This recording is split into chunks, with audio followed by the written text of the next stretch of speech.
Hello guys, this is Nidhi and welcome to Chem Bioholic. Plastid, जिसे कि हम ऑटोप्लास्ट और फोटोसिंथेटिक मशीन भी कहते हैं, प्लांट किंगडम के अंदर बैक्टीरिया, ब्लू ग्रीन एल्गी और फंगस को छोड़कर सारे प्लांट सेल में प्रेजेंट सबसे बड़ा सेल ऑर्गन जो कि सिर्फ और सिर्फ न्यूक्लियस से छोटा होता है, उसे हम प्लास्टिड कहते हैं। प्लांट में प्लास्टिड की प्रेजेंस इसका एक स्पेशल कैरेक्टर है जो कि प्लांट सेल को एनिमल सेल से सेपरेट करने में हेल्प करता है। बट कुछ एनिमल सेल लाइक यूग्लिना के अंदर प्लास्टिड प्रेजेंट होता है जो कि इसका एक्सेप्शन है।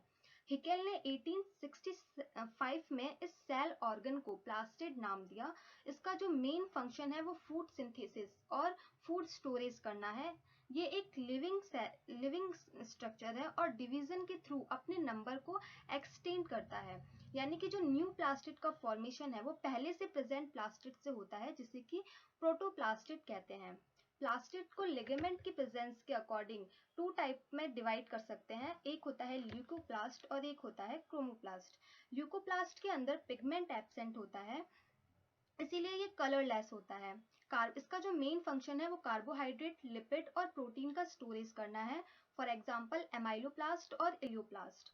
क्रोमोप्लास्ट, इसके अंदर अलग अलग टाइप के पिगमेंट प्रेजेंट होते हैं जो कि फोटोसिंथेसिस में हेल्प करते हैं।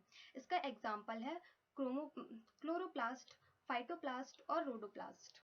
जब हम प्लास्टिड की मार्फोलॉजी देखते हैं तो हम देखते हैं कि एक ही स्पीसीज की अलग अलग सेल में प्रेजेंट क्लोरोप्लास्ट की जो शेप, साइज और नंबर है वो चेंज हो सकते हैं। बट एक ही टाइप के जो टिश्यू को बनाने वाली सेल है उसमें प्रेजेंट जो क्लोरोप्लास्ट की जो मार्फोलॉजी है वो सेम होती है।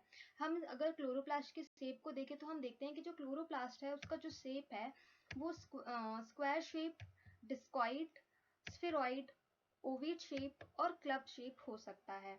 ज़्यादातर जो एल्गीज होते हैं उसमें जो एल्गी की जो सेल होता है उसमें जो प्लास्टिड होता है वो रेटिकुलेटेड, स्पाइरल और स्टार शेप्ड होता है। क्लोरोप्लास्ट का जो शेप है वो सेल में प्रेजेंट क्रोमोसोम्स की नंबर और प्लांट के हैबिटेट पर डिपेंड करता है। अगर हम थैलेकॉइड के स्ट्रक्चर को देखें तो हम देखते हैं कि जो ये थैलेकॉइड है वो मेनली 3 पार्ट से मिलकर के बना होता है, जिसमें एनवलप, मैट्रिक्स और लेमुलर सिस्टम प्रेजेंट होता है। एनवलप जो होता है वो लिपोप्रोटीन की डबल मेम्ब्रेन से मिलकर के बना होता है, जिसका जो डायामीटर है वो 90 to 100 एंगस्ट्रॉम होता है और दोनों मेम्ब्रेन के बीच में स्पेस प्रेजेंट होता है जो कि 100 से 200 एंगस्ट्रॉम चौड़ा स्पेस होता है। इसका जो आउटर मेम्ब्रेन होता है वो परमिएबल होता है, बट जो इनर मेम्ब्रेन होता है वो सेलेक्टिव परमिएबल होता है। थैलेकॉइड का जो मैट्रिक्स वाला पार्ट होता है उसके अंदर वाटरली प्रोटीन लाइक सब्सटेंस प्रेजेंट होते हैं, जिसमें 50% तक प्रोटीन, राइबोसोम्स और डीएनए प्रेजेंट होते हैं। ये जो लेमुलर सिस्टम होता है जो कि प्लास्टिड के अंदर प्रेजेंट होता है, इस लेमुलर सिस्टम में पिगमेंट प्रेजेंट होते हैं जो कि डबल मेम्ब्रेन लाइक स्ट्रक्चर, जिसे कि लेमिला कहते हैं, उसमें प्रेजेंट होता है। इस लेमिला को थैलेकॉइड कहते हैं। ये जो थैलेकॉइड्स होते हैं वो एक के ऊपर एक अरेंज होकर कॉइन लाइक स्ट्रक्चर बनाते हैं, जिसे कि हम ग्रेनम कहते हैं। और जो दो ग्रेनम होते हैं वो आपस में इंटरग्रेनम डिस्क से जुड़े हुए होते हैं।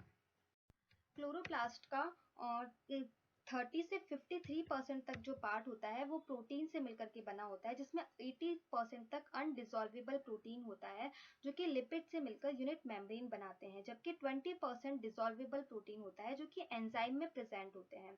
20 to 30% इसमें लिपिड प्रेजेंट होता है, जिसमें 50% तक फैट, 20% स्टीरॉल्स, 16% मोम और 20% फॉस्फोलिपिड प्रेजेंट होते हैं। प्लास्टिड के अंदर 2 टाइप्स के क्लोरोफिल्स प्रेजेंट होते हैं, जिस क्लोरोफिल ए और क्लोरोफिल बी, जो कि इसका 9% पार्ट होते हैं। क्लोरोफिल का जो 75% पार्ट है वो क्लोरोफिल ए से मिलकर के बना होता है, जबकि 25% पार्ट है वो क्लोरोफिल बी से मिलकर के बना होता है। क्लोरोप्लास्ट में 4.5% कैरोटीनॉइड्स प्रेजेंट होते हैं, जिसमें मेनली 2 टाइप के हाइड्रोकार्बन, कैरोटीन्स और जैंथोफिल्स प्रेजेंट होते हैं।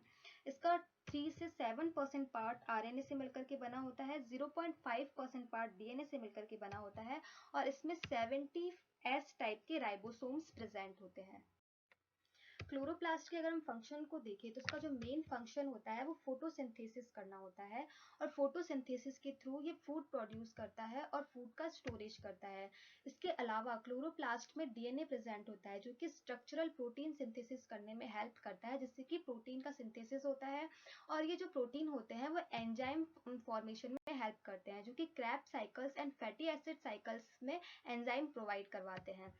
अगर हम फोटोसिंथेसिस को देखें तो फोटोसिंथेसिस में क्या होता है, क्लोरोप्लास्ट के अंदर जो क्लोरोफिल मॉलिक्यूल्स होते हैं वो क्या करते हैं, लाइट के थ्रू जो फोटोन्स आ रहे हैं उनको एब्जॉर्ब कर लेते हैं, और फोटोन्स के अंदर जो केमिकल एनर्जी होती है उसको फोटोन्स के अंदर जो एनर्जी होती है उसको केमिकल एनर्जी में चेंज कर देते हैं। केमिकल एनर्जी में चेंज कैसे करते हैं, फूड प्रोड्यूस जो करते हैं जिसमें कि प्रोटीन, लिपिड और पॉलीसैकेराइड का वो फॉर्मेशन करते हैं। इसके अंदर जो केमिकल बॉन्ड प्रेजेंट होते हैं उसमें एनर्जी भी प्रेजेंट होती है।